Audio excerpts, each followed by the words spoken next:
Abakunzi bacu mwe mukurikirana Kigali News TV, akaba ari channel ibagezaho amakuru yo mu Rwanda no hirya yarwo.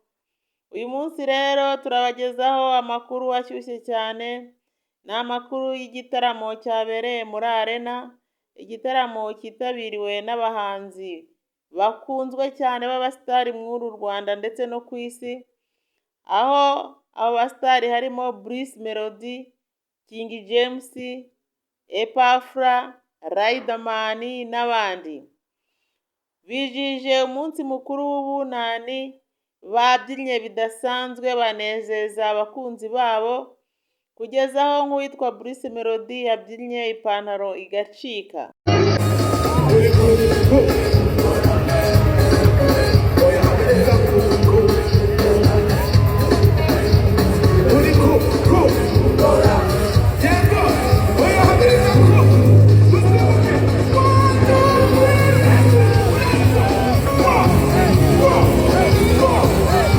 James nawe rwose abantu bari bamukumbuye cyane, dore ko yari amaze iminsi asa n'aho atagaragara, ariko uyu munsi yashimishije abantu abaha ubunani ku buryo budasanzwe.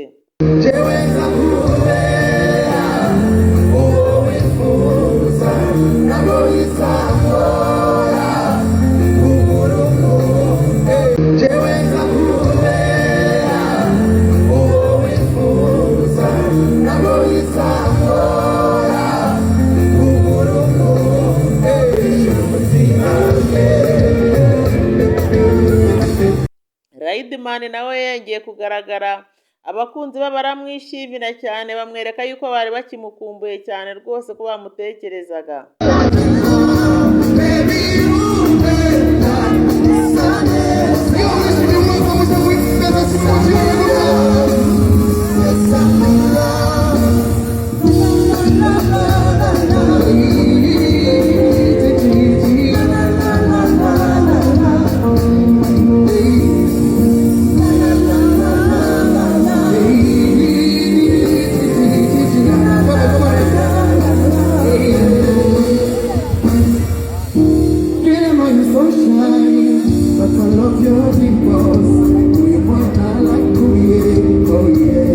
Uwitwa Pendo nawe yabyinnye yishimira ubunani kugeza aho ubwo inkweto yari yambaye yazikuyemo arangisha abyinisha ibirenge.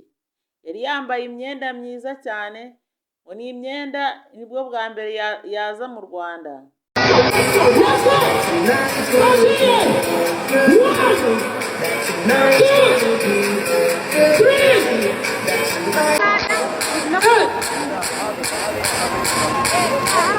I got Jesus. Let's go, let's go, let's go, let's go, let's go. Tonight's gonna be that tonight's gonna be that tonight's gonna be a good night. Let's go, let's go, let's go. Tonight's gonna be good night. That tonight's gonna be good three, that tonight's gonna be good 5, 3, 2, let's go.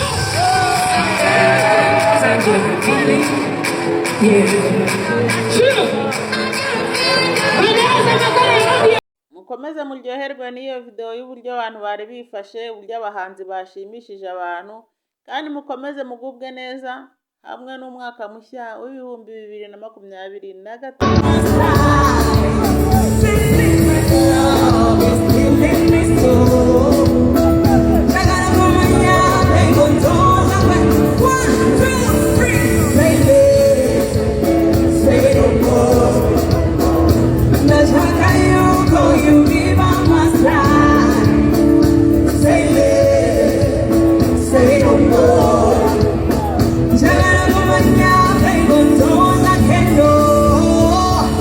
Say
Everybody